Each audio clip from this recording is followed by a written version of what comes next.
other thing to recognize is that you were kind of talking about that trade-off, the opportunity cost, like where you could be doing something else instead of taking care of yourself.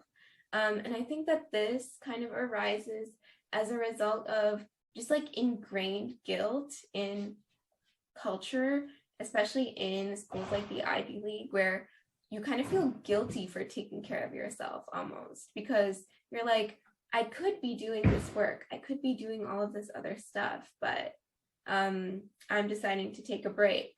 I'm terrible. I shouldn't be taking a break right now.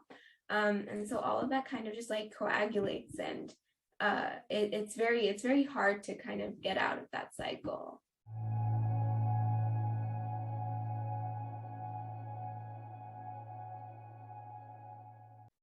Hey, welcome back to Normalize the Conversation. Today I'm here with Trisha, freshman at Cornell University, women's rights and mental health activist, and founder and CEO of the Archon Foundation, where Trisha is using art to incite social change. Trisha, thank you so much for joining me today. How are you really?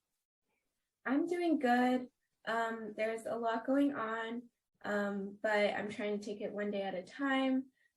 This week was especially difficult because Cornell got a bomb threat on Sunday, and then they got an active shooter threat on Monday. So it's been kind of mentally taxing, but I'm really excited to talk to you. I think that this conversation will be really great after a long week, and I'm super excited. So thanks for having me. Of course, and having those threats on campus is terrifying. And when I was growing up, it didn't happen as much as it does now. But I did have one scare when I was in college where there was a bomb threat called in. And I remember everyone just being terrified, not sure if it was real, if their dorm was too close to that building, what was going to happen, what they were supposed to do. The campus kind of completely shut down. And I just remember feeling completely overwhelmed. So as a student in that climate where school shootings and bomb threats happen a lot more frequently than they have in the past, what does that feel like? It's pretty intimidating. I think that as students, we're so susceptible to things like this happening. We really don't have any control over it. It's mostly the university that handles things like this. So for us, it was a shelter-in-place request. We didn't really know what was going on. Students were freaking out. Parents were freaking out. And it's scary because it feels like everyone is so underprepared in the case that something like that actually were to happen. And I think that's the scariest part of it all, is not what happened, because the bomb threat was not valid. And the active shooter did not come onto campus. But in the case that, things worsened, it could have been a lot more, destructive. And just thinking about that is extremely scary. I can't imagine what it's like to be a student or a parent in today's world where it is so just normal. Like we hear it all the time and we're kind of desensitized to it until it happens on our campus. And growing up in a world where that's so normal and being in school and that's so normal, it has to take a major toll on students' mental health. And I know today we are going to talk about mental health in the higher education system. But before we jump into that, I would love it if you could tell us more about the Archon Foundation and what inspired you to start this nonprofit organization. Absolutely. So last year, I decided to start the Archon Foundation, and I started it after kind of a few years of doing art activism related work. I had a friend who was going through cancer treatment, so I sent her some of my artwork, and that kind of just helped uplift her. And I started realizing that art can actually be utilized as kind of like a tool to not only spread positive messages, but advocate for others and advocate for social issues, because it can spread such a powerful message. because you have to look at the artwork. There's like nowhere else to go. And so I wanted to kind of create an organization where artists could come together and incite social change through their artwork. And that's kind of what motivated me to start the Archon Foundation, because I didn't really see another space like that elsewhere for artists to kind of collectively share their work, for there to be a space for creators to come together and advocate for what they cared about through art. And wanting to kind of bridge that gap and bring artists, young artists and change makers together, I decided to launch my nonprofit. A picture is truly worth 1,000 words. And to recognize that not only does art have the power to light up a room, to add as a great decoration, but also to express yourself, to share messages, to empower people, and to want to put that together and combine it with activism in a way that helps people understand the issues at hand. I think one of the biggest reasons why the world is the way it is today is that no one's listening. When someone's talking, they're talking over them. But when it comes to looking at a picture, looking at art, you're not talking over it. You're forced to actually see it and interpret it in a way that makes sense to you and in the way that the artist had put it forward. So I absolutely admire what you're doing. Thank you so much. That means a lot. Of course. So now, as a new college student at Cornell and the CEO of a nonprofit organization, you have a lot on your plate.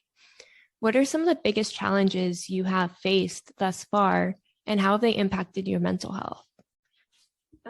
So I think the biggest challenge I faced as a college student is just the vast amount of things going on day to day. I have consulting club meetings, dance team practices, homework and problem sets, studying for prelims, networking events, meeting up with people, doing events, doing like podcast events like this.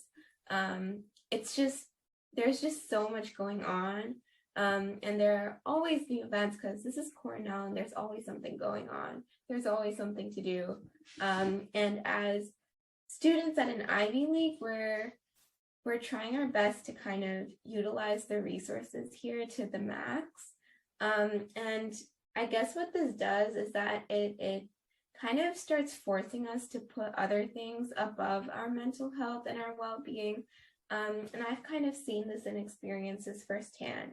And I struggle with this a lot too, when I know I'm super overwhelmed. I know I need a break. I just need to sleep or do something else besides work. And I still sit there and grind through whatever work I have because I'm like, I need to get this done. And so that's a real struggle. I think everyone here faces, including me. And I think like to kind of prioritize yourself takes a lot of strength and courage, especially when people around you aren't kind of doing the same thing. But I think having these conversations are so important to kind of recognizing what you might be doing that's jeopardizing your well-being. And recognizing that and then trying to fix that and taking better care of yourself, I think is the most important thing that you can do in a university like Cornell. You brought up an amazing point about how you kind of sacrifice yourself for all that you have to do, because you could take time for yourself and give yourself that break you need, or you can finish these assignments and get to these extracurricular activities, get to the job fair, go to recruitment options. And it's kind of like it's a choice. You have to choose your mental health or your future. And we were taught to separate them instead of to integrate them. And I think in college campuses in general, there is so much anxiety and fear of failing, of not knowing what you want to do. And even if you have some general idea of what you want to do, but where do you want to do it?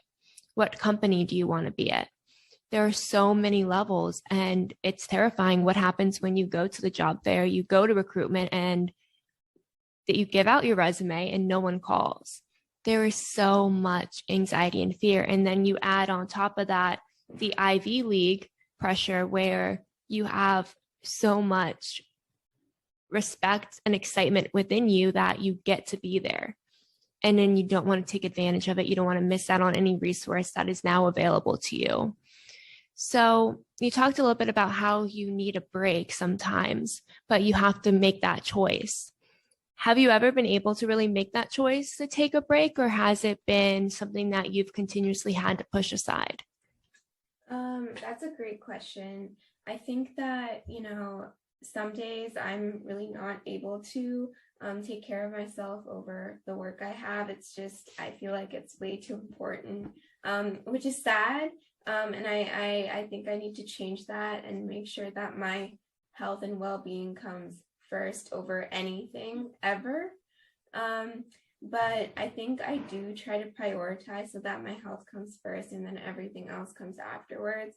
And there have been times where I'm just burnt out or exhausted, and I'm like, I need to go to the gym and blow off some steam. I don't care what meetings I have, what work I have, what I could be doing right now. Like, I'm going to work out. And so I think fitness has been really important for me, going to the gym. I go like 5 times a week. And that just kind of keeps me afloat. That's like my motivation. And I think the other thing to recognize is that you were kind of talking about that trade-off, the opportunity cost, like where you could be doing something else instead of taking care of yourself. And I think that this kind of arises as a result of just like ingrained guilt in culture, especially in schools like the Ivy League, where you kind of feel guilty for taking care of yourself almost, because you're like, I could be doing this work, I could be doing all of this other stuff, but I'm deciding to take a break. I'm terrible. I shouldn't be taking a break right now. And so all of that kind of just like coagulates, and it's very hard to kind of get out of that cycle. That is a very difficult cycle to break. And I love how you mentioned exercise and fitness as a way that helps you take that break and relieve some stress. I know for me in undergrad, I was so stressed that I went to the gym and ran 3 times a day. Before I went to class, I was terrified. I was always afraid I was going to miss something, or I was going to be late to class or something, that I'd had to go like run out that stress before I would have a full-blown anxiety attack after class because of the overwhelming amount of work and lesson information we had. And then at night after a full day of studying and running around extracurriculars. And that became my crutch for so long. And I didn't realize that was a crutch. It was just the only way that I was getting through it. And I didn't realize that I really needed a break. I needed a break from running. I needed a break from school. I needed a break from club meetings and presentations. I just needed a break. So you've mentioned that you were able to recognize that within yourself. And I think a lot of students can't. So what are those warning signs within yourself that you're like, okay, you know what? Now it's time for a break? Yeah, I think, so I think like everyone has a certain like maximum capacity.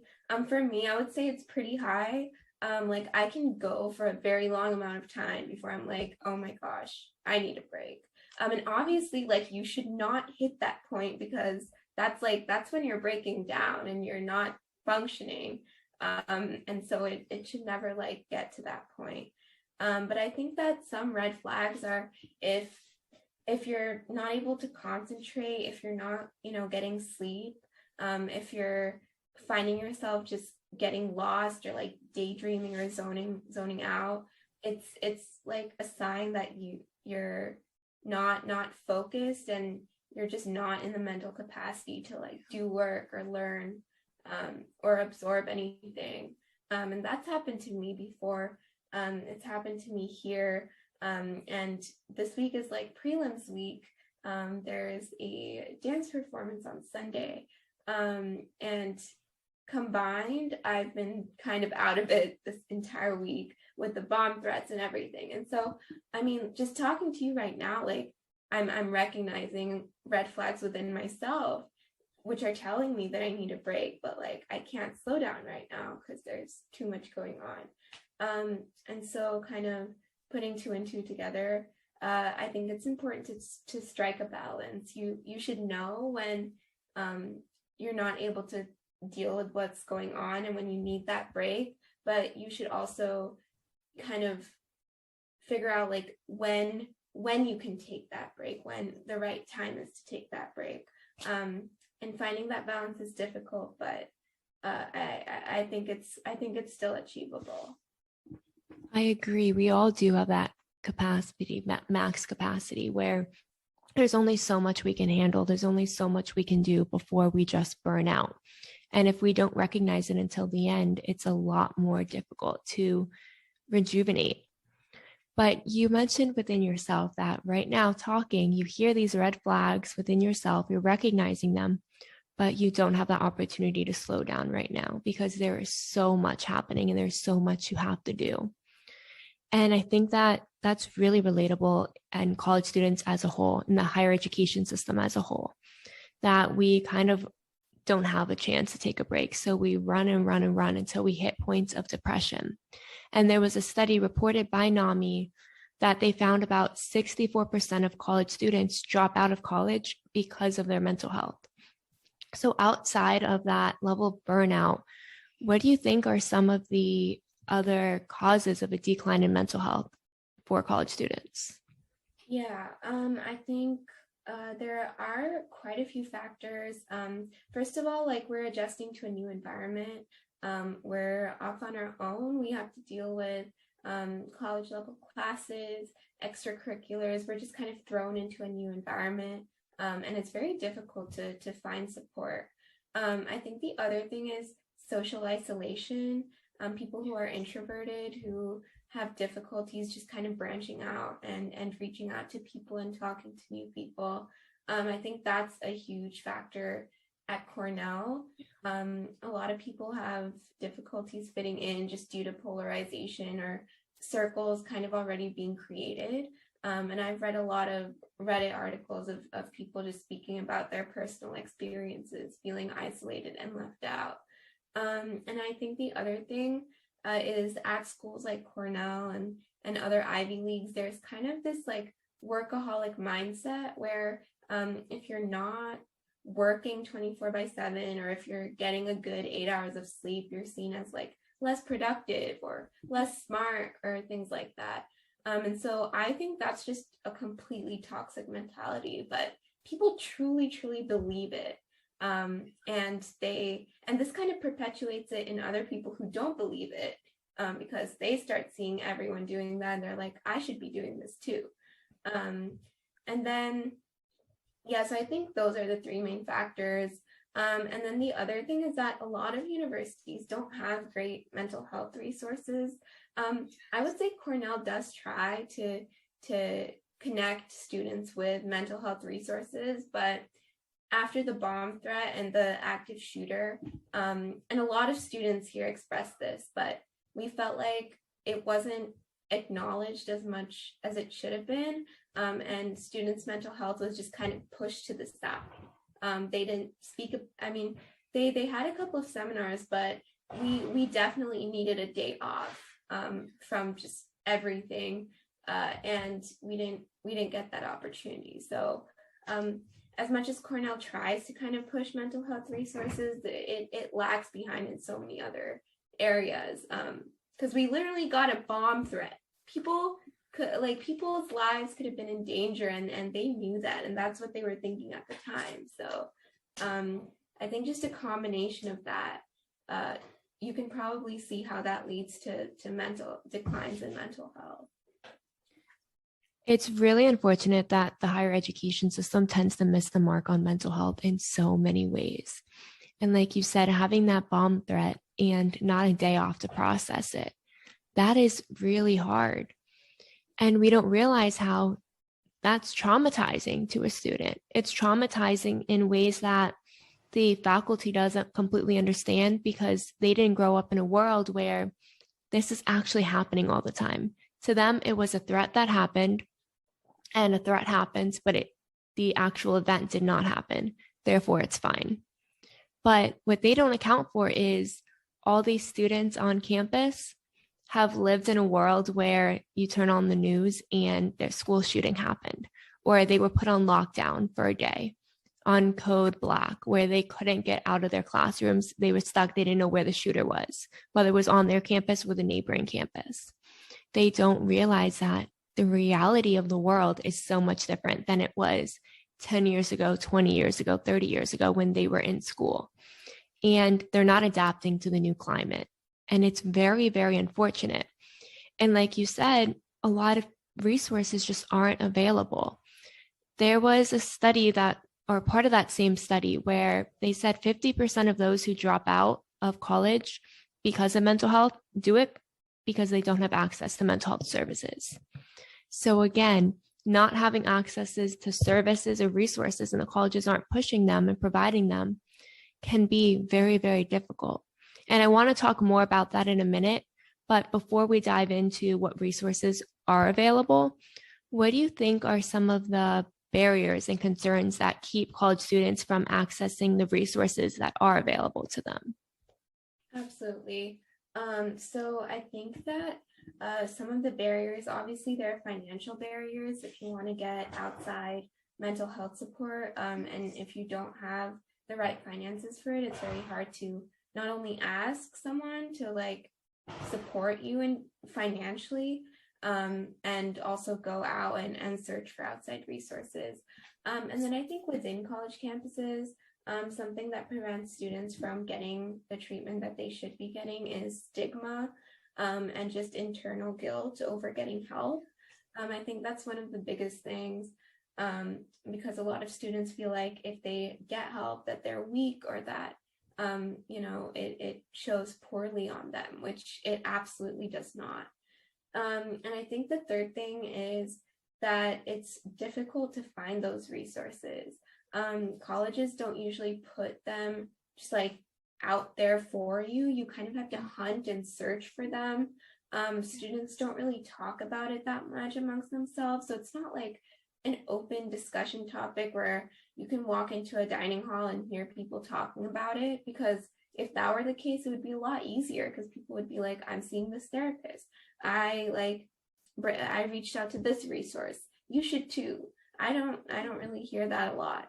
And so kind of the lack of community surrounding mental health, the stigma, financial barriers, and just kind of the lack of resources, or the lack of touch points to get to those resources combined, result in just low rates of people reaching out.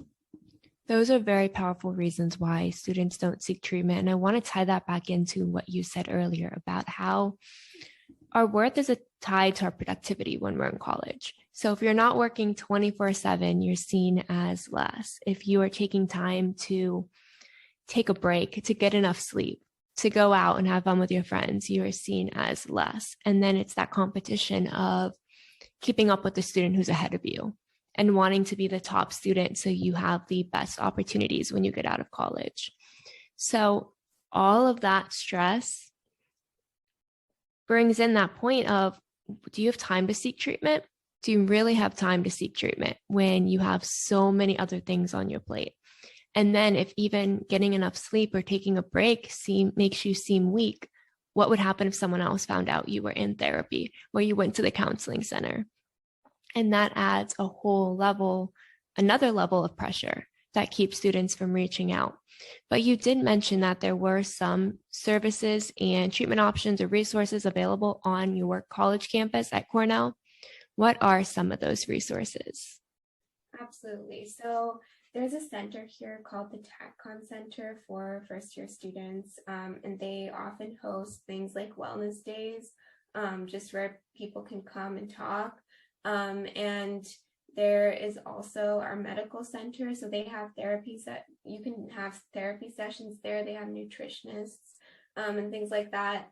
And after the bomb threat, they also had a couple of discussions where students could kind of come together, and speak about the events that happened. And there are also a couple of mental health related clubs on campus, which kind of host events talking about mental health on campus and kind of promoting mental health on campus. And actually on Cornell's website, and they recently also launched a graphic about it, but they have a list of just mental health resources and a couple of crisis lines and helplines that you can reach out to. So that's my knowledge about it, but I know that they have a very expansive kind of mental health network, and obviously I think it can be improved. I don't think it's nearly enough support to help all the students on campus, and it's difficult to kind of find those resources and reach out and go out of your way to kind of get therapy or get help, or attend these seminars or meetings to discuss mental health, because you're like, I have a consulting meeting to go to, I can't be here right now, which is so sad. Like, that's so stupid, but that's just been normalized. So yeah, those are just a couple of the resources on campus. It does sound like there are some great resources that provide platforms for students to have these conversations. But again, if they're being held at times where students also have classes or meetings to be at, it becomes a little bit inaccessible. And then it still isn't touching on that therapy point where we need access to therapy. So although they have these resources listed and the crisis lines and all stuff, they're doing a great job at starting. But like you said, it's not nearly enough. So what additional services do you wish that you could see on your college campus? I think just like free counseling sessions, just like open walk-in counseling, more discussion groups, just like online discussion groups for students to discuss mental health. There's flyers everywhere on Cornell's campus. I think flyers promoting mental health, more events regarding mental health advocacy, just kind of building community around it. I think breaking down the stigma is the first step, and then sensitizing faculty and staff to kind of the struggles that we face as students, and just advocating and pushing for real change on campus, I think would definitely help with kind of bolstering the mental health resources that Cornell has. And I feel like there's just so much you can do to improve student mental health, giving mental health days, just like dedicating a couple of days in the year, just to give students a break.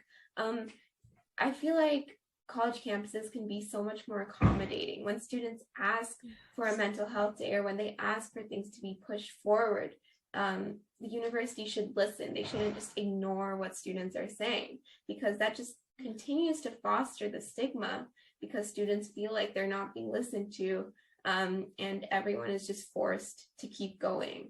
So I think the biggest thing is just listening to students, listening to our needs, because that's the first step to getting anywhere. And then implementing things like counseling, giving us free resources to therapy or things like that, and building community around mental health. That is an amazing goal to have. And like you said, listening, we tend to, or the higher education system tends to ignore us as students. They tend to assume that they know what's best, and they choose where they put their money for the resources, specifically toward what's going to make them more money. And they forget that a student's mental health is going to determine whether or not they graduate. That's tuition that you're missing out on by not taking care of your students. And like you said, they're just not listening. And if they did listen and they provided that free counseling, every college student deserves access to free therapy. No matter what college you go to, you're paying way too much in tuition. You genuinely are. And the better the university, the more money you are paying. You deserve access to therapy. Your tuition should not only go toward promoting the football teams and the sports teams, or in trying to have the best technology to boost your ranking. It should also be invested back into the students, because the students at the end of the day are where your ranking does come from. So back to you though, as a college student with so much on your plate, you talked about running and fitness, or I said running, you said fitness, for your mental health and that's how you make some time. Are there other ways that you make time for your mental health, other coping mechanisms that you use? Yeah, so Cornell's campus is really pretty. So just taking walks outside or just kind of hanging out with friends, going to get dinner with someone. I think those are really great ways. I'm also into music, so I'm going to be getting more into that next semester. I'm going to be doing harp next semester, and I find that music is a really good coping mechanism for me, at least. And then the other thing is that I'm part of Cornell Bhangra, so that's one of the Indian dance teams on campus. And they practice a lot, and they practice 3 times a week for 2 to 3 hours. And it's a lot, but it's something that I really look forward to. And when I dance, it's like it clears my mind, and I think it's really good for me mentally. So and I think that also goes into fitness. I think like the main thing that keeps me afloat is fitness, because I don't have time for a lot of other things. So, and kind of just having conversations like this, and next week I'm going to be traveling, and the week after I'm going to be traveling. So when I'm outside, just kind of taking that break and not thinking about other things. Yeah, those are a couple ways I cope. I love those coping mechanisms. First of all, music is an amazing way to cope, moving your body, paying it, just sitting outside and paying attention to the scenery around you and the beauty of the world around you. It's a great mindfulness activity and grounding activity. All of these coping mechanisms that you have developed, even if you can't use them as much as the fitness one, these are amazing coping mechanisms. Was it easy for you to figure these out, or did it take time and practice to figure out your set of coping mechanisms? So I think it was relatively easy. Some things took more time than others, but for example, fitness, I was already very involved in fitness. Just like at home, I would do at-home workouts, and go for walks, just like exercise, and just do a lot of physical activities. So when I came here, I knew that I would prioritize that, and that I would go to the gym as often as I could. And with music, like I've been doing that for a few years, as well as art. But other things like the mindfulness aspect that you mentioned, those are things that I've been trying to develop after I came here, because it's very easy to get absorbed in everything that's going on. And with just like 1,000 things running through your mind constantly, that gets overwhelming really quickly. So I think it's important to slow down and just appreciate smaller things. So when I'm walking on campus, I just try to clear my head, look around me, be like, oh my God, it's a tree. That's such a pretty tree. Like, I love the colors. Or like if there's like a squirrel running around, I'll be like, oh my God, it's a squirrel. It's so cute. Like, I love squirrels. And just like stupid things like that, which kind of ground me in the moment. And I mean, it sounds really simple and easy, but it's really not. To kind of observe the things around you, to slow down, to stop thinking about all of the work you have, and just stare at things in nature. That takes time and practice and mindfulness. And as simple as it seems, it's not that easy to do.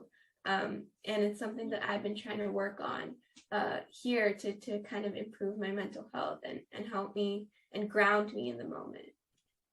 I love that. And I love how you brought up that it takes work, it takes time to figure it out, because I think when it comes to finding coping mechanisms, one of the biggest deterrents is that you try it once, it doesn't work out the way that everyone says it does, especially with like meditation, mindfulness activities, deep breathing, journaling. There's all these activities that may not have the perfect effect the first time. You may have to figure out the right way to meditate, the right way to journal, the right way to practice a mindfulness activity.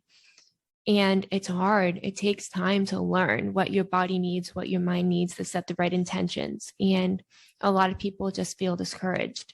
So to know that it does take time, and some of it was easy to figure out for you, and some of it was hard, and that's okay. So thank you for bringing that up. And I was wondering if you have any advice to offer to a student who's looking to make time for their mental health, but doesn't know where to start? I mean, between managing course loads, recruitment, extracurriculars, social life, relationships, where do they take from? Where do they kind of bring in that space? Absolutely. So personally, I listed just 3 things because outside of that, I just do not have time. If I could, I would journal, I would meditate, I would do so many other kind of wellness activities. But for other students, I think there's so much that you can do from FaceTiming friends, FaceTiming your family, making time for family, making time for people that you love, journaling, meditating, doing yoga, staying active, going outside, going for walks, cooking, just like doing activities that you enjoy that kind of take you out of your work, that bring you away from that and help you connect with yourself. Music, there's just so much that you can do. And I think that like the most important thing is time management and figuring out where to fit that into your schedule. But I think that becomes easier if you kind of prioritize your well-being first.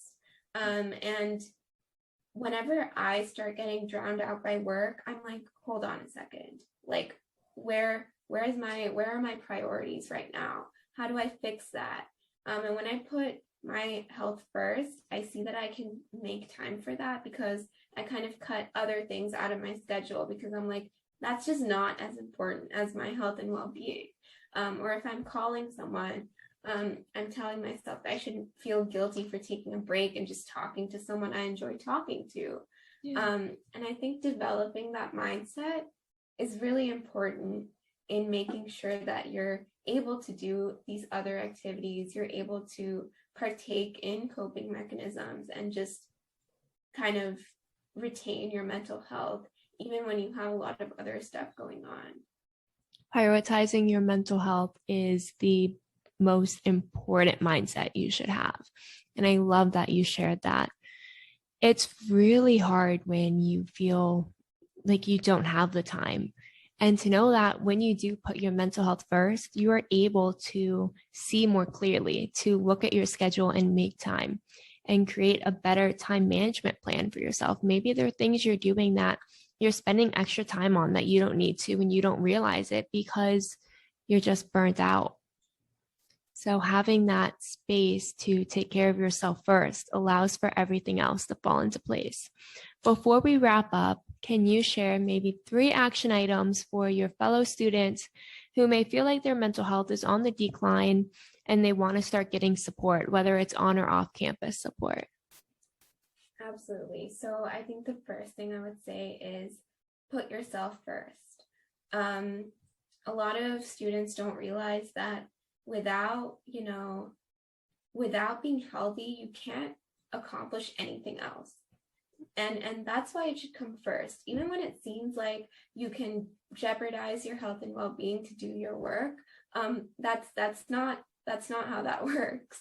And I've seen that firsthand when I'm like, oh, like whatever, I'll be fine, but I'm just going to keep doing this. And it's so destructive for you, and it's really hard to recover from that. So I think the first thing is put yourself first. I think the second thing I would say is talk to others about it. If you're struggling and if you're facing challenges, it's a terrible idea to keep everything to yourself and just bottle it up inside. I think doing that not only contributes to the stigma around mental health, but it drowns you out from the rest of the world if you don't tell anyone else what's going on. It's so dangerous to you because if other people don't know what you're struggling with, there's no outlet for you. There's no way you can improve or seek that help that you need. So I think talking about it is extremely important. Talking about it to people who you trust and care about, who care about you. You don't have to go out there and be like, hi, everyone, I have depression. Like, you don't have to do that. But talking about it is so important.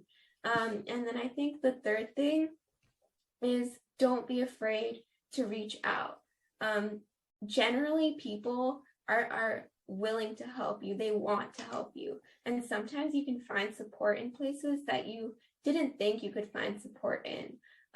Universities do have counseling, and that's the best resource. Certified counselors or therapists, go to them first. That's absolutely the best way. Going to licensed medical professionals who have experience and who can help you cope with those issues. But also if you have kind professors or friends or other people that you think can support you, that's also extremely important. I think it's just as important as going to a licensed medical professional. So don't be afraid to reach out to those resources. That doesn't make you less smart or weak or not as worthy. And so it's absolutely okay to reach out. It makes you a stronger person. It shows how strong you are for relying on those resources. So those are the three things that I would say. Prioritize yourself, talk to someone, and don't be afraid to reach out for help. Trisha, you've been absolutely incredible. Thank you so much for joining me today and for sharing an inside look into what it's like in our higher education system with students' mental health. Absolutely. Thank you so much, Fran. You're such an amazing host, and you're doing incredible things with inspiring your generation. So thank you so much for being here.